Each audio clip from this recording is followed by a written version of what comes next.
He's the man that totally controls the next president of the United States, Walter T. Airedale. Am I right? Well, that's what he thinks anyway. Even though he didn't get the Republican or the Democrat nominee, actually he said he was either going to run for a Republican or a Dummycrat. So he didn't get either of those, but he's still fighting. He'll be talking about it tonight during the show. So he still has high hopes that people are going to make him a write-in vote. Although he says most of the people that would vote for him can't write. So That's true. You mean he's going to get the dummy vote?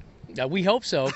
Get all those dumb Aryans out there. Hey, look, this is Terry-fator, and no, we're not on stage at the Mirage right now because they let him go for a couple days. We're here at the beautiful Mark Etess Arena at Trump-taj-mahal, where you brought your show tonight, and the cast, and I think every one of your cast members has their own tour bus. You know, they do. These guys are all very, very spoiled now that they finally hit it big. Several of them have gone through plastic surgery. You know, it's really been a shame. It's just been really hard trying to wrangle these guys and keep them down to earth. Now, opening the show tonight, is that Texas the Band? Texas the Band.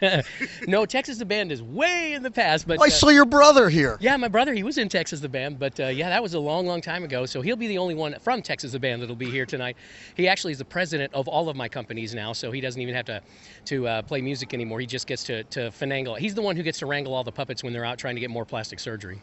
We do have to congratulate you. March was your 3rd year anniversary at Mirage in Vegas. Congratulations. It's awesome. And you pack them in. I mean, we see your figures, and you are just a phenomenon. Congratulations. Oh, thank you so much. You know, it's been a true story of the American dream in ways that I could have never imagined in my wildest fantasies. And it's really nice to be able to do that. And you know, my commitment, though, is not to myself and to my contract. My commitment is to every single one of those people that gets a ticket and comes out to see the show. I want to make sure they go home having the best show they've ever seen, and I'm gonna give everything I can to make sure that happens. Do you honestly have 1,000 different voices that you can do, and do you ever get confused? Theoretically, I mean, I've never really actually sat down and counted, but I have yet to find an impression that I can't at least somewhat get. So so I can pretty much impersonate almost anybody if I work hard enough at it. And no, I never get. Well, actually, I do get confused. In fact, on my first DVD, I was doing a Michael Jackson routine, and I forgot which puppet was doing the voice, and I did screw up, and that was wonderful to have that on DVD for people. It's usually one of the people's favorite parts of the first DVD. So occasionally it does happen. I'll get a little bit confused, but not much. That DVD's probably on Amazon if you want to see the mistake. Am I right? Yes, it is. Now, the website. Give us the website. www.terry-fator.com, or you can go to mirage.com and get more information. But terry-fator.com, we're also on Twitter, and we're on Facebook, and we're on MySpace, and we're on all of that stuff. Real quick, where did it begin for you? I mean, it's an art, you know, some people become singers. Well, you were a singer in a band. I saw the picture of you with the hair. I mean, you did all that, but you took a different road. You went ventriloquist. How did that happen? You know, it was a stroke of luck. I always knew I wanted to be an entertainer from the time I was a very, very young child. It was what I loved, you know, making people laugh and making people clap and cheer. And I found a book in my school library on how to be a ventriloquist when I was 10. It wasn't like I saw somebody and they influenced me. I just found this book, and it looked like fun. So I checked it out of the library, and I bought a puppet and started doing shows for around town and churches, and it just kind of enveloped into something that became a dear love of mine to do, and never let go of it. Still have Lester? Lester? No, that a long time ago. He's gone. No. But interesting. That was available at Sears. Yes, it was. The one I had was Willie Talk, and I got him at Sears. So Willie, Tyler, and Lester. Oh no, that was a different one. Oh. Willie Talk was just this little guy. Willie Talk, and he had a little string in the back of his mouth.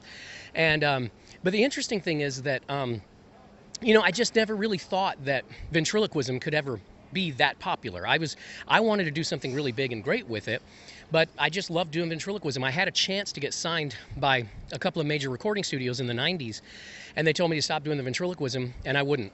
And so it only took me another, 20-something, 22 years to get there, but I finally proved them wrong. Terry-fator, he's going to take the stage just a couple hours from right now. Okay, you won America's Got Talent. That was incredible. So now it's a new year. It's a new day for AGT.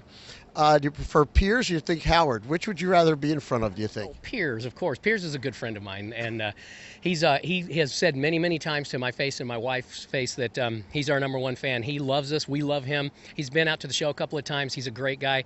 I don't know Howard. I am fingers crossed, and I mean this. Please, I hope it works. I hope it works. I don't know if America's going to accept him, but America, give him a chance. The show is great. Don't just turn it off because Howard's on there. Let's give him a shot, okay?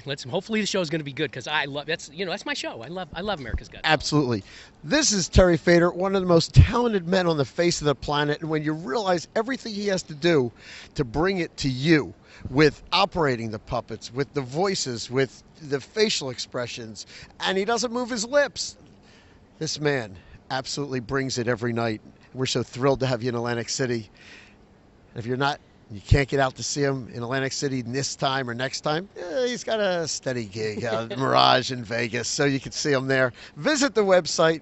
This is Terry-Fator. I'm Mark Berman, and we'll see you out and about.